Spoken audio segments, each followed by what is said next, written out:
When a strange old man, from a species that you'd never seen, tells you to get off his lawn, you best do what he says. In the extreme distant future, humans are still around, but quite rare. Most are moved on to other galaxies or planes of existence. One human, too stubborn to move on, has spent the last few million years in seclusion. He reached this age due to now long-forgotten ancient human advances in genetic engineering. Lately, he's been meandering around an otherwise abandoned system, barely habitable. The closest thing to a habitable world in the system is a Class 13 Death World, considered too dangerous even for most Death Worlders. He lives there in hopes of simply being left alone. His home is a simple hut. He barely keeps his dilapidated ship running. Imagine a beat-up old Ford Model T, whose wood is mouldy and barely holding together. It has bent axles and shakes any time it gets on the road, and even tries to get up to 20 miles per hour. His spaceship is like that. Only a spaceship. It was horribly outdated long before he was even born, at least for a human ship. A space raider ship on the run from the law has come to this backwater Death World system. They were surprised to find anybody else here. They figured nobody would be stupid enough to think they'd come here to hide out. The Raider Navigator spots the old human ship in the system's asteroid belt, puttering about, plucking through the rocks for usable metals. She scans the ship and finds that its cargo hold has a considerable amount of a very rare substance known to be used to power the ancient human tech. You see, civilizations are broken down into types. A Type 1 has mastered the natural energy output of its planet. A Type 2, its star. A Type 3, its entire galaxy. Type 4 can control a universe. Human tech is of a level nobody knows. They just know that tech itself defies the laws of physics. Someone once managed to get a human gravity generator running off a conventional power source, only to find out that not only did human gravity generators have the ability to generate gravity, but to alter it. By alter gravity, I don't just mean to invert or reduce or increase existing gravity. That's child's play to most interstellar species. No, I mean it doesn't just change what gravity does, but it can change what gravity is. In this case, the generator made gravity purple, and taste a bit like rum. It's difficult to explain. The generator also burnt itself out in fairly short order, and nobody could get it to run again and replicate the effect. But for a brief few days, anybody on board the ship running it could see and taste gravity. That's why they call the tech tech, because human tech transcends mere energy marshalling. It can alter physics in strange and profound ways. Even a hypothetical Type 4 civilization was still bound by the whims of the laws of physics. Tech has no such boundaries. It rewrites them. Humans are, at this point, a species known throughout the universe simply as the Ascendants. Their tech is so ancient, there's barely any samples left. What samples there are worth more than the entire GDP of several of the most successful species. All that's known is that the humans one day mysteriously disappeared. They didn't die, they seemed to merely ascend. Some worship them as gods.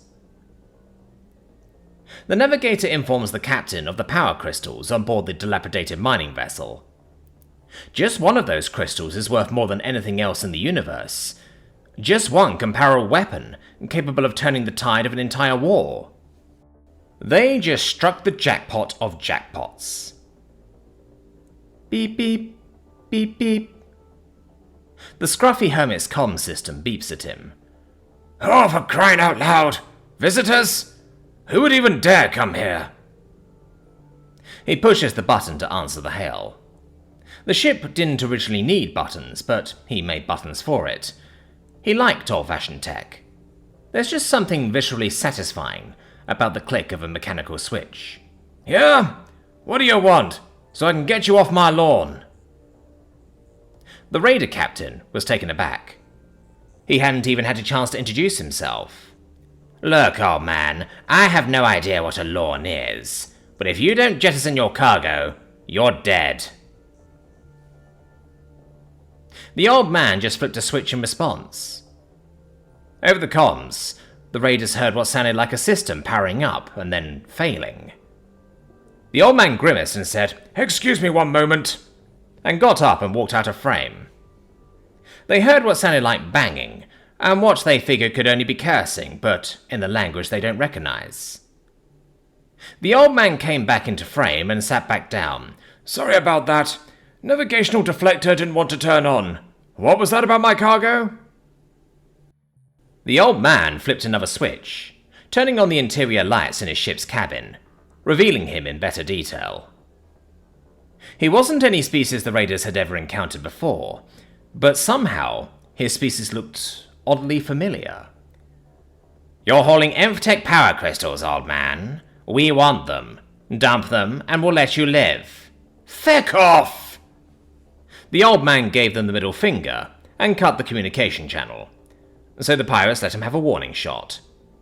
It glanced off the old ship's shields that previously weren't even detected. The old man reopened the communications channel, and the raider ship's main screen had him in full view. "Hey, watch it! Your lasers might zap off some of the lovely patine I spent a long time cultivating. I only just got it to the right shade of rust." "Wait, how did you?" the captain asked. "You can't just... We didn't answer any hail." "Oh, sorry about that." And the old man cut off the comms and held them. They answered the hail. "There, is that better? Sometimes I forget my manners." "That's not what I...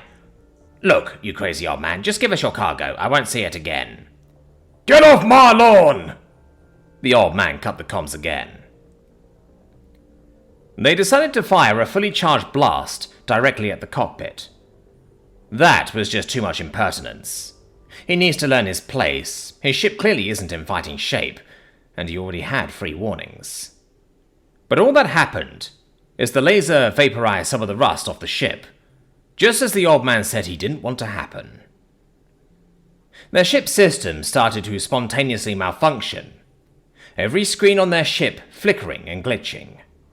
Then, the old man's voice on every speaker. "I said, get off my lawn!"